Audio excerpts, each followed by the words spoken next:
Assalamualaikum warahmatullahi wabarakatuh. Perkenalkan, nama saya Rahel Arika Arisyanti. Saya dari kelas Tasawuf 2B. Nomor induk mahasiswa saya 1231040084. Di sini saya akan mengerjakan tugas kewarganegaraan terkait konstitusional dengan Undang-Undang Dasar dengan tema kesehatan mental. Jadi saya akan mengambil materi Undang-Undang Dasar mengenai kesehatan mental.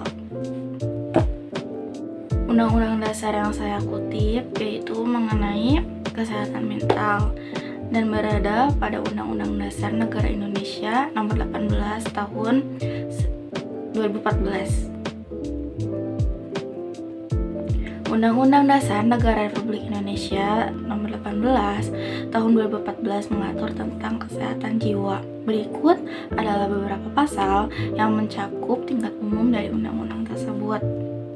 Pasal 1, undang-undang ini menetapkan bahwa negara menjamin setiap orang hidup sejahtera lahir maupun batin, serta memperoleh pelayanan kesehatan yang merupakan amanat Undang-Undang Dasar Negara Republik Indonesia tahun 1945. Pasal 71-74 menetapkan tentang pemeriksaan kesehatan jiwa yang ditetapkan untuk penempatan, deteksi dini, dan pelindungan bagi tenaga kerja dan masyarakat. Pasal 75-79 mengatur tentang sistem pelayanan kesehatan jiwa, sumber daya alam, upaya kesehatan jiwa, hak dan kewajiban, pemeriksaan kesehatan jiwa, tugas, tanggung jawab, dan wewenang. Pasal 80-83 menetapkan tentang peran serta masyarakat, pendayagunaan sumber daya manusia di bidang kesehatan jiwa, pendidikan, pelatihan, dan jenjang karir. Undang-undang ini juga menetapkan tentang ketentuan umum kesehatan jiwa, sistem pelayanan kesehatan jiwa, sumber daya dalam upaya kesehatan jiwa, hak dan kewajiban, pemeriksaan jiwa, tugas, tanggung jawab, dan wewenang, peran serta masyarakat, ketentuan pidana, dan ketentuan penutup. Berikut analisis konstitusional terkait UUD Nomor 18 Tahun 2014. Undang-Undang Nomor 18 Tahun 2014 tentang Kesehatan Jiwa merupakan perundang-undangan yang mengatur tentang kesehatan jiwa.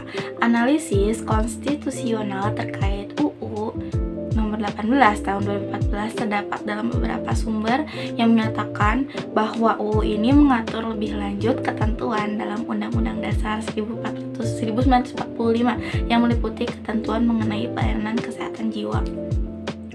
Dalam analisis konstitusional diketahui bahwa UUD Nomor 18 Tahun 2014 telah diperkuat oleh putusan Mahkamah Konstitusi Nomor 82 PUU X 2012 yang mengatakan bahwa Undang-Undang Kesehatan Jiwa 2014 adalah bagian dari sistem perundang-undangan yang melindungi hak asasi manusia. Selain itu, dalam analisis terhadap UU Kesehatan Jiwa terdapat ketahanan terhadap kesehatan jiwa atau mental di Indonesia yang masih sulit untuk diimplementasi secara optimal. Data Riskesdas 2018 menunjukkan terjadi lonjakan kuantitas yang luar biasa dari penyandang disabilitas penyakit mental dari 1,7% di tahun 2017 menjadi 7% di tahun 2018. Dalam hal ini, analisis konstitusional terkait UU 18 tahun 2014 menunjukkan bahwa perundang-undangan ini merupakan bagian dari sistem perundang-undangan yang melindungi hak asasi manusia, tetapi masih perlu dilakukan penyesuaian dan perbaikan dalam implementasi terhadap norma-norma yang diatur dalam UU Kesehatan Jiwa Nomor 2014. Menurut pendapat saya pribadi, memang betul Indonesia telah menetapkan undang-undang pasal mengenai kesehatan jiwa. Tetapi setelah saya amati di lingkungan sekitar saya, masih banyak orang-orang yang tabu mengenai kesehatan mental. Mereka sadar bahwa mereka tidak sejahtera, tetapi mereka enggan datang ke konsultan, psikolog maupun psikiater dikarenakan masih banyak statement atau perspektif yang mengatakan bahwa orang-orang yang datang ke psikolog atau psikiater itu adalah orang yang tidak waras atau gila.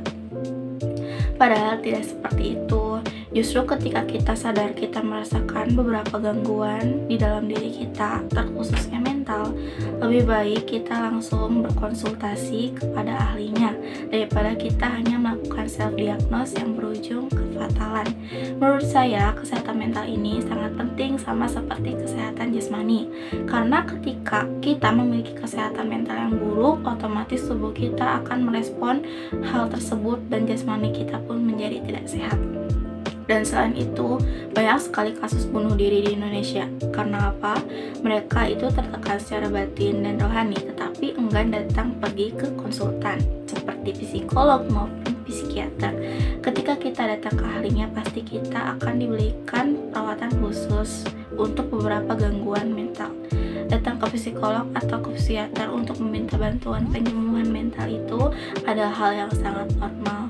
Maka saya ingin menormalisasikan hal tersebut untuk menjadikan negara Indonesia menjadi negara yang orang-orang yang memiliki mental yang baik, sehat, dan sejahtera.